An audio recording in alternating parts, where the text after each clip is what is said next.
There are some amazing people around that we can learn from today. People who have already braved the storms and come out on top. People who are still alive today. People who started with nothing and ended up with something great. Famous people, not so famous people. Maybe even people you know, but don't know their stories. People who had an early vision and ambition. People who turned their focused dreams into the reality of success. Life is dull only to dull people. This is true, but it also could have read, life is interesting only to interesting people. Or life is successful only to successful people. And what I'm trying to say is that you must first become, mentally, from an attitude standpoint, that which you wish to achieve. A famous restaurateur was being interviewed by a reporter who asked, "When did you become successful?" He replied, "I was successful when I was sleeping on park benches, because I knew what I wanted to do and that I would do it." In short, his attitude had been one of success, of expecting success long before the material, the tangible rewards of success had been earned. But for now, remember that a person must act, look, and because of these things, feel successful before the success he seeks can come. We must learn from personal experience. Pretty simple. Learn from what happens to you. Take a look back over the last few months. Did you make some mistakes? How could you correct those for the future? Take a look back over the last year. Have you done it right or done it wrong? Let's correct it for the next year. Don't drown in a sea of your own negativity when you can float on the ocean of life. You are meant to be a wonderful, loving expression of life. Life is waiting for you to open up to it, to feel worthy of the good it holds for you. The wisdom and intelligence of the universe is yours to use. Life is here to support you. Trust the power within you to be there for you. The moment you start feeling abundant and worthy, you are generating wealth. The moment you're empowered and feel it, you're beginning to step towards your success. The moment you start feeling whole, your healing begins. And when you love yourself and you love all of life, you'll create an equal. And now you're causing an effect. And I think that's the difference between living as a victim in your world, saying, I am this way because of this person or that thing or this experience. They made me think and feel this way. When you switch that around, you become a creator of your world, and you start saying, my thinking and my feeling is changing an outcome in my life. And now that's a whole different game, and we start believing more that we're creators of reality. This is your moment to shine. And if you're not willing to shine, then step aside. If you're not willing to work, then this is not the place for you. You got to toughen up. You got to look up. You got to build up. If you want it, this is the time to go get it. But you got to work for it. You got to believe in it. You got to trust in it. If you put yourself in a new situation, then new genes code for new proteins and build new neural structures and new nervous system structures. Same thing happens to some degree when you work out, right? Because your muscles are responding to the load, but your nervous system does that too. So you imagine that there's a lot of potential you locked in your genetic code. And then if you put yourself in a new situation, then the stress, that's the situational stress that's produced by that particular situation, unlocks those genes and then builds new parts of you. So that's very cool, because who knows how much there is locked inside of you.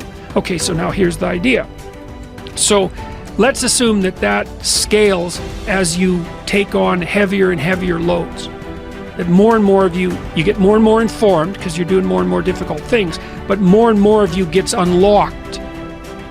And so then what that would imply is that if you got to the point where you could look at the darkest things, so that would be the abyss, right? That would be the deepest abyss. If you could look at the harshest things, like the most brutal parts of the suffering of the world and the malevolence of people and society, if you could look at that straight and directly, that would turn you on maximally.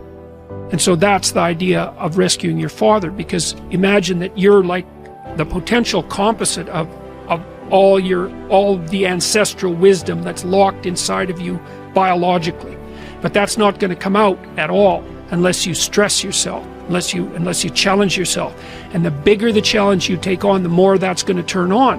And so that as you take on a broader and broader range of challenges and you push yourself harder, then more and more of what you could be turns on, and that's equivalent to transforming yourself into the ancestral father, because you're like the, what would you call it? You're the consequence of all these living beings that have come before you, and that's all part of your biological potentiality. And then if you can push yourself, then all of that clicks on, and that turns you into who you could be. That's the re-representation of that positive ancestral father. So that's why you rescue your father from the belly of the beast. Acknowledgement is crucial to beginning. You have to dig deep and face yourself in stark reality. What do you think about yourself? Acknowledge your qualities and your flaws, not what your family and friends think about you. And what do you think? How do you feel about yourself? Objectively look inside yourself. You might think that is an overrated mainstream idea, but I promise you it is an imperative step you must take, and a big problem. Consciousness will take shape only if you start thinking about it. First, you have to understand your virtues and flaws. Then you have to begin to speak about them, not advice-seeking, but stating as facts. By speaking about them, I mean you must stand up and say, hey, this is me, I am this person. And it will hurt. Let's say you were blindfolded for 10 or 15 years. If after many years you choose to remove the blinders, when you open your eyes even the slightest bit, it will hurt as hell. So first you have to acknowledge that opening your eyes will be painful. Most of those who get this far will quit and fail because they fear pain and they fear failure. A lot of what-ifs will appear in front of them, and a lot of possibilities that might lead to failure. So they decide to do nothing, and they stick their heads back in the sand. Will you also do that?